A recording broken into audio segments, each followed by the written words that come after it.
Ela desceu ao térreo e viu que seu pai estava na porta. Um funcionário bem barbeado, de nariz adunco, que ela nunca vira antes, disse Turgut Yildiz e enfiou o envelope selado em suas mãos.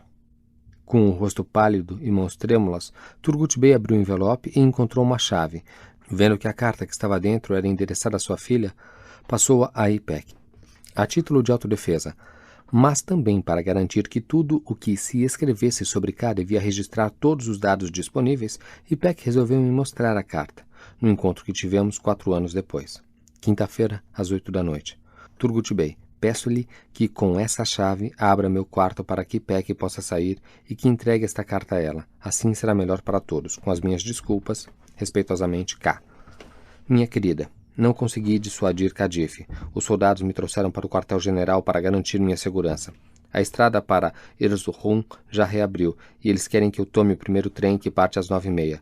Você deve arrumar sua mala e também a minha e vir imediatamente. O caminhão do exército vai pegá-la às 9h15. Não saia às ruas de modo algum. Venha para mim. Eu a amo muito. Vamos ser muito felizes. O homem de nariz adunco disse que voltaria depois das 9 e foi embora. Você vai? Perguntou Turgut Bey. Ainda estou preocupada com o que possa ter acontecido com ele, disse Ipek. Os soldados o estão protegendo. Não há o que temer. Você vai nos deixar e partir? Acho que posso ser feliz com ele, disse Ipek. Até Kadif disse isso. Em sua mão estava o documento que lhe garantia a felicidade futura, e agora, quando o tornava a ler, começou a chorar, sem saber ao certo por quê. Talvez porque eu temesse deixar meu pai e minha irmã, me diria ela 4 anos depois. Na ocasião, eu achava que meu grande interesse em cada detalhe dos sentimentos de Ipek se devia à minha necessidade de ouvir sua história. Então ela disse, e talvez eu estivesse preocupada com as outras coisas que me passavam pela cabeça. Quando Ipek conseguiu parar de chorar, foi ao seu quarto com o pai para terminar de arrumar as malas. Depois, ao quarto de K para colocar todos os pertences dele em sua grande mala cor de cereja. Pai e filha agora estavam muito esperançosos. Dedos cruzados diziam um ao outro que logo Kadif terminaria seu curso e então iria, junto com Turgut Bey, visitar Ipek em Frankfurt. Arrumadas as malas, desceram ao térreo e se sentaram juntos diante da televisão para ver Kadif. Espero que a peça seja curta para que você saiba que essa história está liquidada antes de pegar o trem, disse Turgut Bey. Eles pararam de falar e aconchegaram-se um ao outro, como costumavam fazer quando assistiam novela, mas Ipek não conseguia concentrar-se no que estava vendo. Anos depois, tudo o que ela conseguia lembrar dos primeiros 25 minutos era a visão de Kadif entrando no palco com a cabeça coberta, trajando um vestido vermelho brilhante, longo, e sua fala, tudo o que quiser, querido pai. Percebendo o quanto eu estava ansioso para saber o que ela pensava naquele momento, ela acrescentou, claro que meus pensamentos estavam em outro lugar.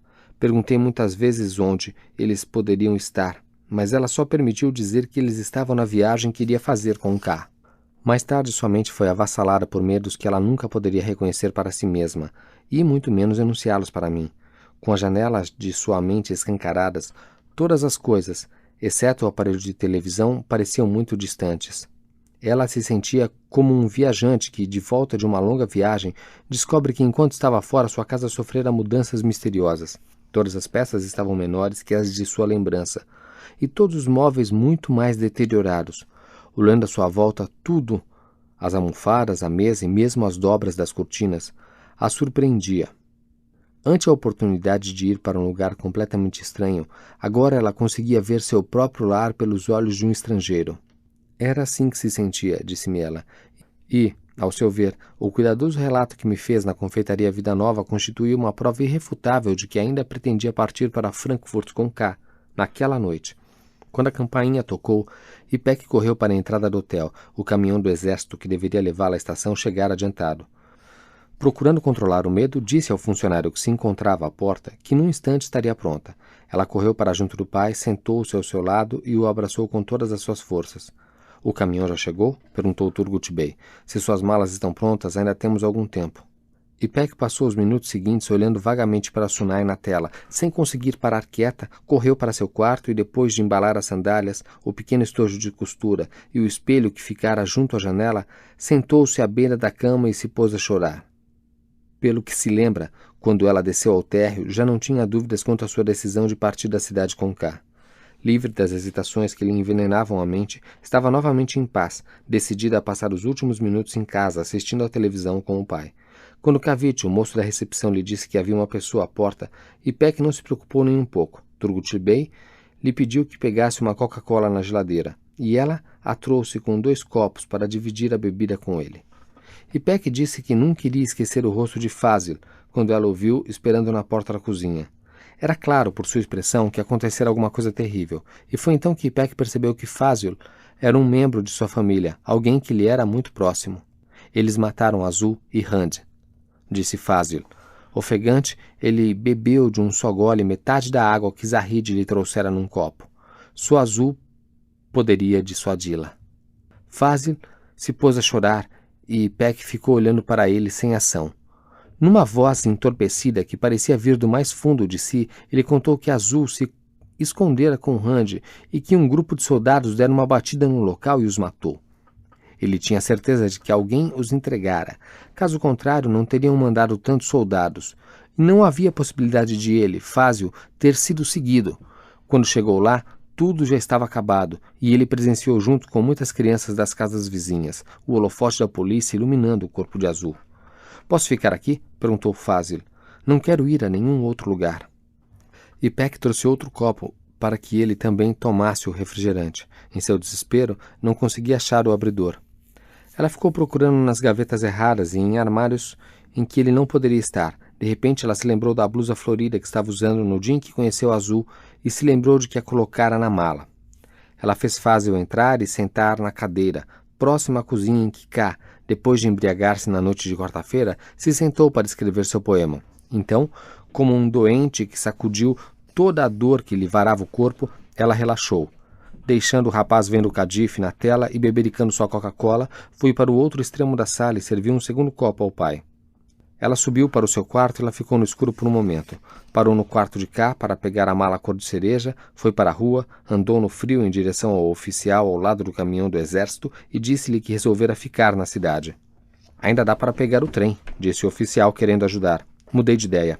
Eu não vou, mas muito obrigado. Por favor, entregue esta mala a K. Bey." Ela voltou para o hotel e quando se sentou ao lado do pai, eles ouviram o motor do caminhão acelerar. "Eu os dispensei", disse Ipek ao pai. "Eu não vou." Turgut Bey a abraçou. Por um instante ficaram olhando a peça na televisão, mas sem ver nada. Quando o primeiro ato chegava ao fim, Ipek disse: "Vamos ver Cadife. Tenho uma coisa a lhe dizer." O principal motivo do suicídio das mulheres é o desejo de salvar o amor próprio. O último ato. O dia já ia bem avançado quando Sunay resolveu mudar o título da peça inspirada em A Tragédia Espanhola de Thomas Kyde, mas cujo final mostrava muitas outras influências. Na verdade, foi somente na última meia hora da inexorável campanha promocional que os anúncios da televisão começaram a falar de A Tragédia em Cars. A mudança veio tarde demais para que os que já estavam no teatro soubessem dela. Muitos tinham sido trazidos em ônibus militares, outros tinham visto o anúncio da peça e vieram para mostrar sua fé num exército forte. Muitos não se importavam com a possibilidade de um desfecho catastrófico, contanto que tivessem a oportunidade de testemunhá-lo com seus próprios olhos. Já corriam boatos de que a transmissão ao vivo, na verdade, era uma fita enviada da América. Estavam presentes também os funcionários públicos municipais que receberam ordens de comparecer. Desta vez, eles resolveram deixar suas famílias em casa. Poucos dos presentes estavam informados do novo título. Mas mesmo estes poucos atinavam do conteúdo e, como o resto da cidade, tinham muita dificuldade em acompanhar a peça. 4 anos depois de sua primeira e última apresentação, encontrei o videotape de A Tragédia em Cars nos arquivos da televisão da cidade fronteiriça. A primeira parte é praticamente impossível de ser resumida.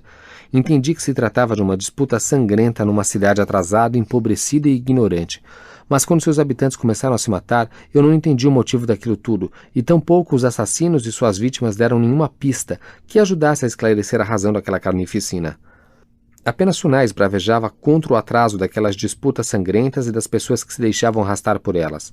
Ele discutiu o assunto com sua esposa e com uma jovem que parecia enfurecida, mas parecia entendê-lo melhor. Esta última era Cadife. Embora o personagem de Sunay fosse um rico e esclarecido membro da elite dominante, gostava de dançar e pilheriar com os aldeões mais pobres e envolvê-los em discussões eruditas sobre o sentido da vida. além de brindá-lo com cenas de Shakespeare, Victor Hugo e Brecht, nem que fosse para apresentar a prometida peça dentro da peça. Ele declarava também uma série de curtos solilóquios sobre temas como o trânsito na cidade, maneiras à mesa, as peculiaridades que os turcos e os muçulmanos nunca haverão de abandonar, as glórias da Revolução Francesa, as virtudes da culinária, dos preservativos e do raque, a dança do ventre, das prostitutas ricas. Nem essas discussões, nem as subsequentes explanações sobre marcas de shampoo e de cosméticos adulterados contribuíam o mínimo que fosse para esclarecer as cenas sangrentas em que se inseriam, e à medida que se sucediam as explosões de violência, ia ficando mais difícil imaginar que elas tinham um mínimo de lógica. Mas a desvairada série de improvisos merecia uma certa atenção, quanto mais não fosse pela apaixonada performance de Sunai. Quando sentia que a ação começava a se arrastar, que a plateia estava perdendo o interesse, Sunai sempre encontrava uma forma de pô-la novamente sob seu fascínio. Ele se tomava de grande exaltação e, assumindo uma bela pose teatral dos mais ilustres papéis de sua carreira, investia contra os que tinham reduzido o povo àquela situação deplorável. Com trágica naturalidade, ele se punha a andar pelo palco falando de lembranças da juventude e citava Montaigne a propósito da amizade, enquanto cismava sobre a solidão absoluta de Ataturk. Seu rosto estava coberto de suor. Durante minha estada em Kars, pude conhecer Nuriye Hanin, a professora que amava literatura e história e que se deixou arrebatar pela performance de Sunai na noite da Revolução. Ela me disse que todos os que estavam na primeira fila sentiam o cheiro do hack. Apesar disso, ela insistiu que Sunai não estava embriagado. Ela preferia o termo entusiasmado, mas outros que estavam na mesma fila confirmaram esse chamado arrebatamento. Era um grupo muito heterogêneo, muitos eram funcionários de meia-idade que tinham arriscado a vida para chegar tão perto daquele homem quanto o decoro o permitia. Havia viúvas e outros que talvez pudessem ser classificados como jovens quemalistas, e eles já tinham visto centenas de imagens dele na televisão. Havia também uns poucos sedentos de aventura, por assim dizer, ou pelo menos interessados no poder, mas todos eles falaram do brilho nos olhos de Sunai que se irradiava em todas as direções. Era perigoso, disseram eles, olhar naqueles olhos por mais de alguns segundos. Um dia eu haveria de ouvir o testemunho de um dos rapazes da escola secundária religiosa que tinham sido colocados à força num veículo militar e levados para o Teatro Nacional. Seu nome era Mesut. Era um dos que se opunham a que se enterrassem ateus e crentes no mesmo cemitério. Ele confirmou que Sunai os manteve fascinados. Talvez tenha me confessado isso porque, depois de 4 anos com um pequeno grupo islamita de Erzurum, ele perdera a fé na luta armada e voltara para Kars para trabalhar numa casa de chá. Ele me disse ser muito difícil para os outros rapazes da escola religiosa falar abertamente sobre o poder absoluto de Sunai, coisa que eles próprios desejavam. Talvez eles se sentissem aliviados pelas muitas restrições que Sunai impusera aos seus movimentos, que tornaram impossível correr riscos estúpidos como incitar uma subelevação. Toda vez que o exército entra em cena, a maioria das pessoas se sente secretamente agradecida, disse-me o rapaz. E então confessou que seus colegas ficaram muito impressionados com a coragem de Sunai. Lá estava ele, o homem mais poderoso da cidade, sem medo de andar a passos largos no palco e desnudar sua alma para as multidões. Olhando o videotape do espetáculo daquela noite nos arquivos da televisão da cidade fronteiriça, fiquei espantado com o silêncio que se fazia no salão.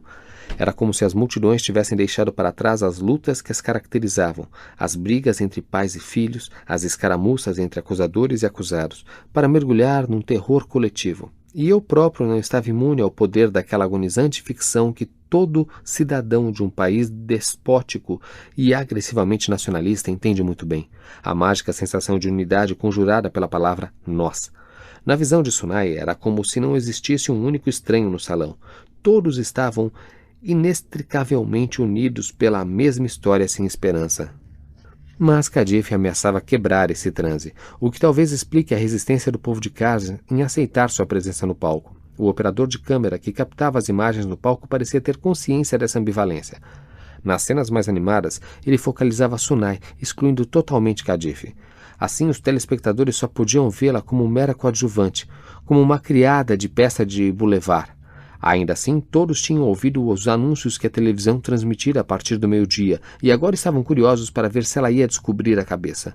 E houve a costumeira avalanche de boatos contraditórios. Segundo uns, Kadif apenas cumpria ordens do exército. Segundo outros, ela não entraria em cena de modo algum.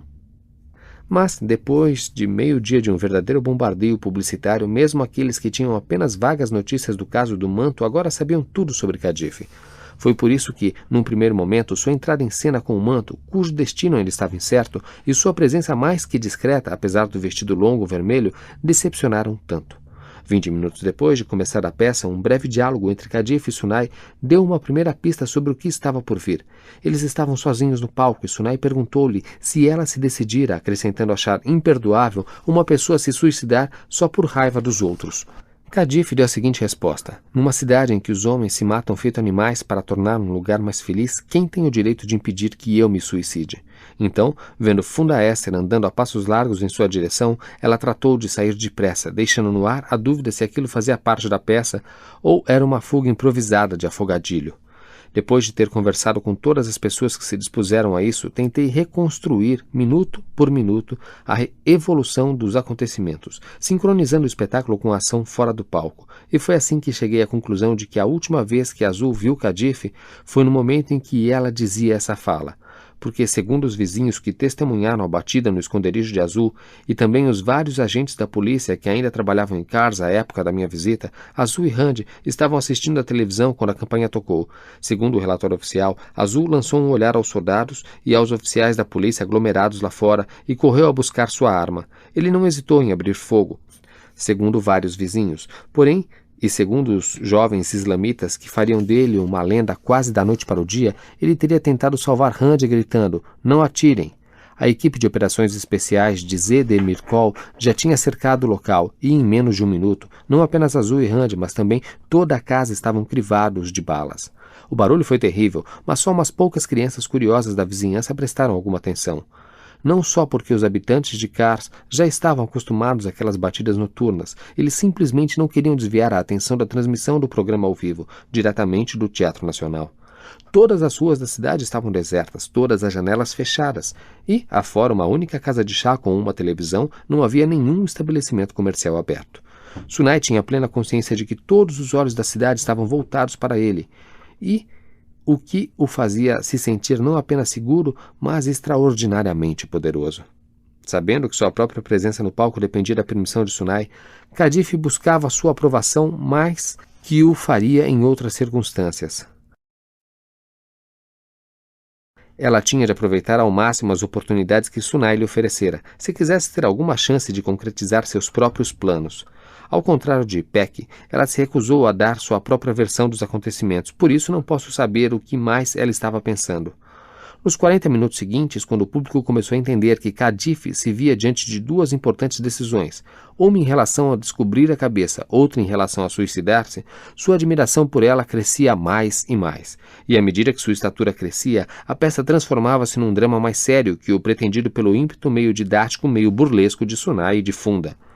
Embora não pudessem esquecer totalmente Cadife, a jovem do manto, muitos que ficaram angustiados com sua história durante anos me disseram que sua nova persona conquistara o coração do povo de Cars. Aí, pelo meio da peça, o público mergulhava em profundo silêncio toda vez que ela entrava em cena. Toda vez que ela falava, as pessoas que assistiam ao programa em casa, rodeadas de crianças barulhentas, perguntavam impacientes umas às outras: "O que foi que ela disse? O que foi que ela disse?" Foi com o Teatro Nacional mergulhado naquele momento de silêncio que se pôde ouvir o apito do primeiro trem a partir de Cars em 4 dias. K estava numa cabine em que o exército o colocara à força. Ao ver que o caminhão do exército voltara sem Ipec, apenas com sua mala, meu querido amigo implorou aos guardas desesperados que o deixassem vê-la, ou pelo menos falar com ela. Como eles se recusaram, ele os persuadiu a mandar o caminhão do exército de volta ao hotel. Pela segunda vez, o veículo voltou vazio. E ele implorou aos oficiais que segurassem o trem por mais 5 minutos. Quando o apito tocou, ainda não havia sinal de Peck, e mesmo quando o trem começou a se movimentar, os olhos marejados de K ainda varriam a multidão da plataforma, dirigindo-os à entrada da estação, que dava para a estátua de Kazim Karabekir. Ele continuou tentando conjurar uma mulher alta, de mala na mão, andando em sua direção. Quando o trem ganhou velocidade, tocou o apito novamente. Ipek e Turgut Bey tinham saído do Hotel Palácio de Neve e estavam a caminho do Teatro Nacional quando o ouviram. "É o trem que já está indo embora", disse Turgut Bey. "Sim", disse Ipek. "E a qualquer momento as estradas serão reabertas. O prefeito e o chefe do Estado-Maior logo estarão de volta à cidade." Eles comentaram que aquele ridículo golpe militar se encerraria e tudo voltaria ao normal, mas Ipek confessaria mais tarde que não tinha interesse nesse tipo de assunto. Ela queria falar para que seu pai não concluísse que ela estava pensando em K. Mas será que seus pensamentos estavam mesmo em K? Ela não estaria pensando na morte de Azul? Mesmo 4 anos depois, ela não estava bem certa quanto a isso e, achando minhas perguntas e minhas desconfianças desagradáveis, tentou fugir delas.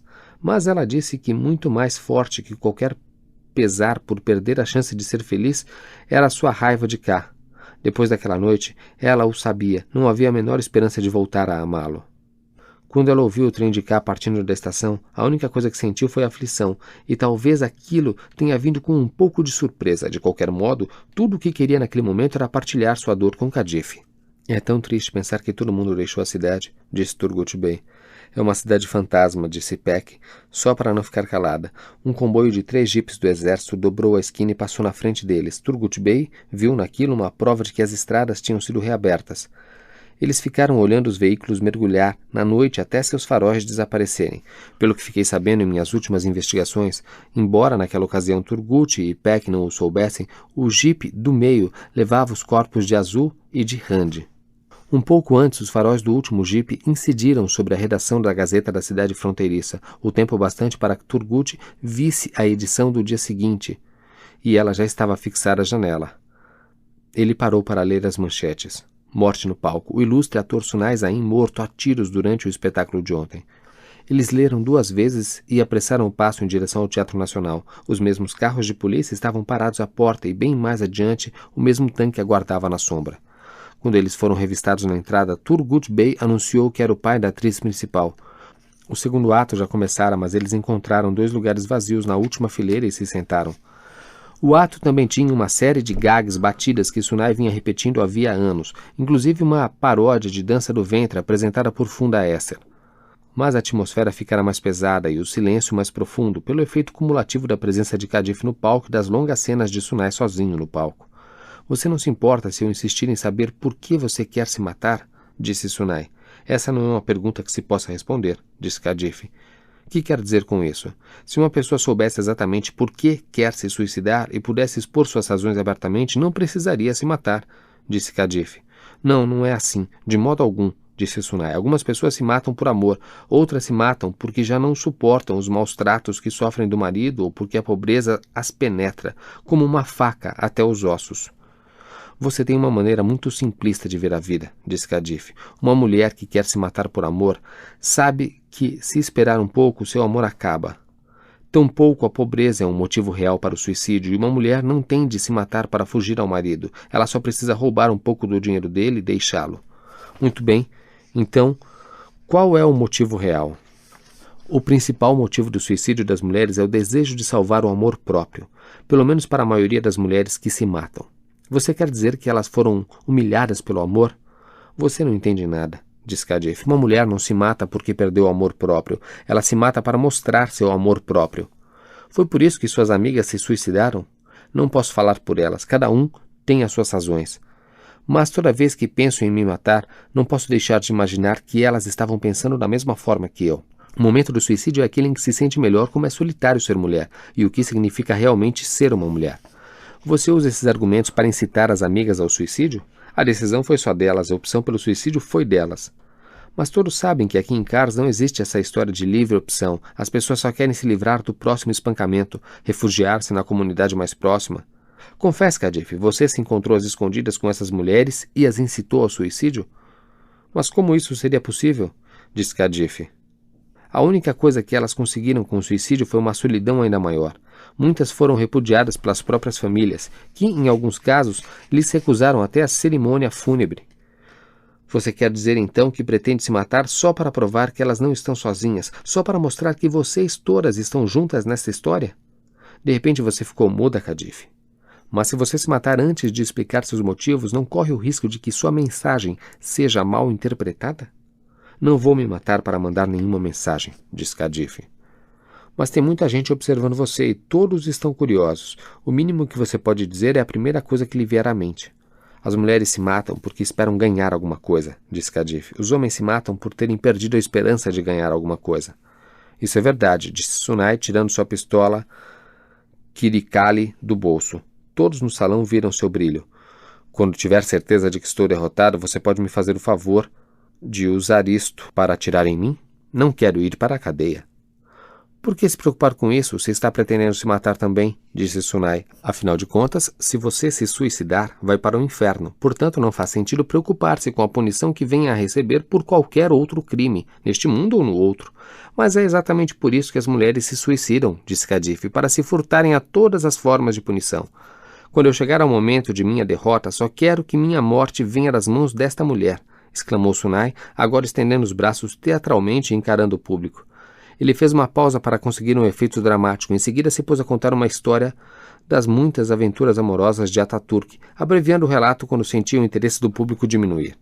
Terminado o segundo ato, Turgut Bey e Ipek correram aos bastidores para encontrar Kadif. Seu camarim, outrora usado por acróbatas de São Petersburgo e de Moscou, armênios que encenavam Molière e por bailarinos e músicos que faziam turnês pela Rússia, estava gelado. Pensei que você já estava viajando, disse Kadif a Ipek. Estou tão orgulhosa de você, querida. Você estava ótima, disse Turgut Bey abraçando a filha. Mas se ele lhe tivesse dado a pistola e dissesse atire em mim, receio que não pudesse me impedir de saltar e interromper a peça gritando Kadif, faça o que fizer, não atire. Por que você faria isso? Porque a pistola podia estar carregada, disse Turgut Bey. Ele lhe falou do relato que lera na edição do dia seguinte da Gazeta da Cidade Fronteiriça. Eu sei que Serdar Bey espera fazer que as coisas aconteçam escrevendo sobre elas com antecedência, mas, no mais das vezes, suas histórias terminam por se revelarem equivocadas. De qualquer modo, eu não me importaria que essa história se concretizasse, disse ele, mas eu sei que Serdar nem sequer sonharia em anunciar um assassinato como esse, a menos que Sunai não desse ordens para isso. Essa história é de muito mau agouro. Pode ser apenas um pouco mais de autopromoção, mas quem sabe, ele pode estar planejando que você o mate no palco. Minha filhinha, por favor, não puxe o gatilho a menos que você tenha certeza de que a pistola não está carregada. E não descubra a cabeça só porque esse homem quer que você o faça. Ipek não vai embora. Vamos continuar vivendo nesta cidade por mais um tempo. Então, por favor, não enfureça os islamitas sem nenhum motivo.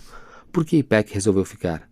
Porque ela ama mais ao pai, a você e à família, disse Turgut Bey tomando a mão de Kadif. Querido pai, você nos deixa conversar a sós novamente? Disse Ipek, e no mesmo instante viu o rosto da irmã empalidecer de susto. Turgut Bey foi para o outro extremo da sala empoeirada, de pé direito alto, indo ao encontro de Sunai e Funda Ester, e Ipek abraçou a irmã com força e a fez sentar em seu colo.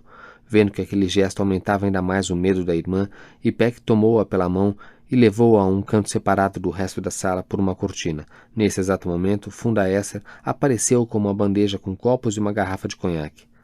Você esteve ótima, Kadif, disse ela. Vocês dois ficaram totalmente à vontade. Como a ansiedade de Kadif aumentava a cada segundo, Ipek fitou-a nos olhos de modo a dizer de forma inequívoca ter péssimas notícias. Então ela falou, Rand e Azul foram mortos durante uma batida. Kadif se encolheu. Eles estavam na mesma casa. Quem lhe contou? Perguntou ela, mas vendo o ar severo da outra, calou-se. Foi Fazil, o rapaz da escola secundária religiosa, quem nos contou. E eu acredito porque ele viu com os próprios olhos. Ela fez uma pausa para dar tempo a Kadif de assimilar os fatos. Kadif ficou mais pálida, mas Ipek foi em frente. K sabia onde ele estava escondido e depois de ter vindo aqui conversar com você, não voltou mais para o hotel. Acho que K os entregou para a equipe de operações especiais. Foi por isso que não fui para a Alemanha com ele. Como você pode ter certeza? Disse Kadif. Talvez não tenha sido ele, talvez tenha sido outra pessoa. É possível. Também pensei nessa hipótese, mas estou tão convicta de que foi K, que isso quase não importa. Sei que nunca vou conseguir convencer o meu eu racional de que não foi ele. Por isso não fui para a Alemanha, porque nunca poderia amá-lo. Kadif estava exausta, tentando assimilar as notícias, e só ao ver Kadif fraquejar, Ipek teve certeza de que a irmã começava a aceitar a verdade da morte de Azul. Kadif cobriu o rosto com as mãos e começou a chorar. Ipek abraçou a irmã e elas choraram juntas, embora Ipek soubesse que choravam por motivos diferentes. Elas tinham chorado assim antes, uma ou duas vezes durante o vergonhoso período em que não conseguiam abrir mão de Azul, e disputavam acirradamente o afeto dele. Agora Ipek sentia que a terrível disputa estava encerrada de uma vez por todas. Ela não partiria de Kars. Sentiu-se envelhecer de repente, resignar-se a envelhecer em paz, e ter a sabedoria de nada querer do mundo. Eis o que desejava agora. Ela observava que a dor da irmã era mais profunda e mais destrutiva que a sua própria. Por um instante, ela se sentiu feliz por não estar Seria aquilo a doçura da vingança? Mas logo se sentiu culpada. Ao fundo, se ouvia a mesma miscelânea de gravações que a administração do Teatro Nacional costumava tocar nos intervalos dos espetáculos para estimular as vendas de refrigerante e de grão de bico torrado. Naquele momento tocavam uma canção